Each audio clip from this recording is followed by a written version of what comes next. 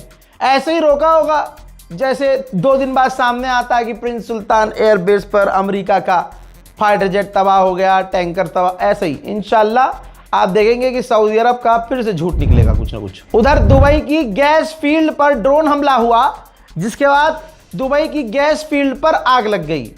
और कल रात को क्या कहा था दुबई ने? हमने ईरान की मिसाइल और रॉकेट और ड्रोन रोके हैं। ये है असलियत। उधर यूएनएससी को धमका दिया ईरान ने, कह दिया कि हमारे खिलाफ अगर कोई एक्शन लिया, इंटरनेशनल फौज उतारने की हरकत की, तो हम मुंह तोड़ जवाब देंगे। ईरान ने धमकी दी है कि अगर हम पर हमले बढ़ाए और हमारे इंफ्रास्ट्रक्चर को बर्बाद किया, तो मिडिल ईस्ट में जितने भी अमेरिका के एसेट्स हैं, कोई भी हो अमेरिका का, हम उड़ा देंगे। चाइना ने फिर से दोहराया है जो रूट कॉज है, जिसकी वजह से ये स्ट्रेट ऑफ हॉर्मुज़ बंद हुआ है।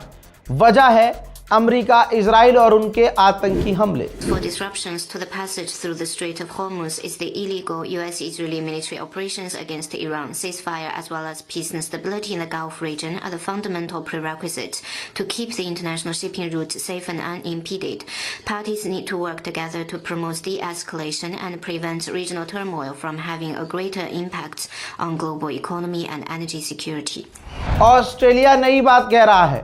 ऑस्ट्रेलिया ने कहा कि ईरान जानबूझकर पूरी दुनिया की इकोनॉमी को नुकसान पहुंचा रहा है। हाँ, तो पहुंचा रहा है, पहुंचाएगा, पूरी दुनिया को पहुंचाएगा। क्यों नहीं पहुंचाएगा भाई? तुम तो ईरान पर हमला करने का आज भी विरोध नहीं कर पाए कि भाई गलत किया अमेरिका ने, तो ईरान तो सबको पे लेगा, तुम कुछ भी बोलते रहो। बट ईरान की ताकत आप ये देखिए, गलती से कुर्दिश से मदद मांग ली अमेरिका ने और कुर्दिश फौरन चल दिए मदद करने के लिए। ईरान ने वार्निंग दी और तब से लेकर आज तक पेल रहा है कुर्दिश को। इराक में कुर्द लड़ाकों के ऊपर एक बार फिर से ईरान के बड़े हमले, चीख कर भागते हुए नजर आ रहे हैं। मतलब वो खुद कह चुके हैं, 10 मरतबा कुर्द का ऑफिशियल कह चुका है कि इस जंग में हम नहीं है। ईरान हमें माफ कर दे, लेकिन ईरान बजा रहा है। Oj babo! Oj babo!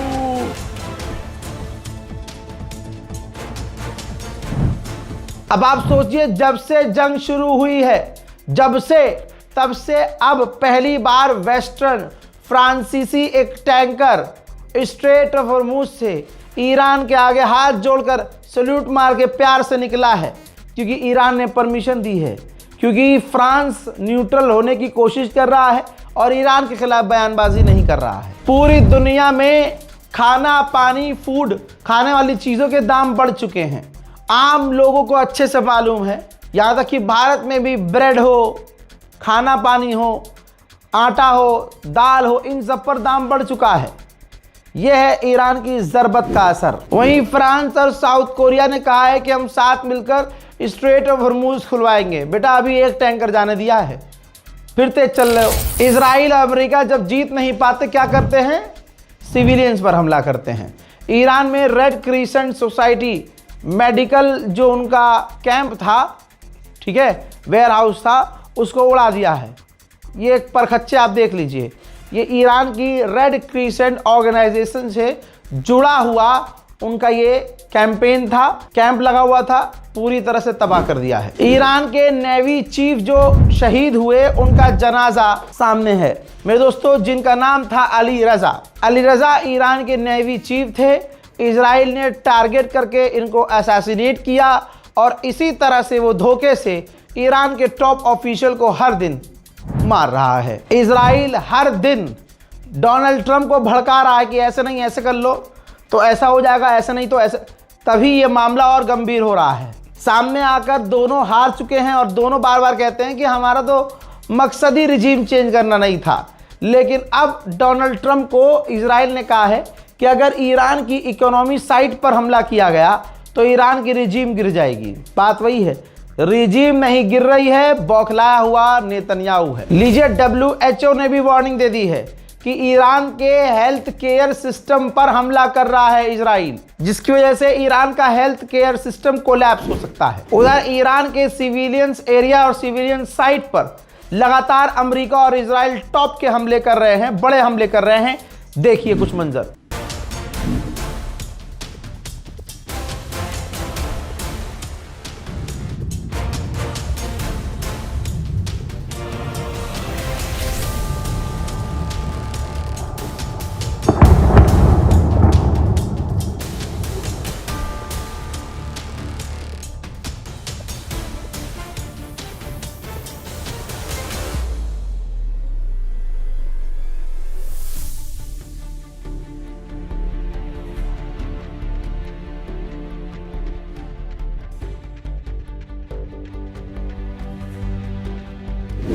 UN की चीफ ने कह दिया है कि समय आ गया है, मैंने उनसे कह दिया है अमेरिका इजराइल से कि वक्त आ गया है कि अब ईरान पर हमले बंद कर दो, और ईरान से भी हमने कहा है कि अपने पड़ोस पर हमला करना बंद करो।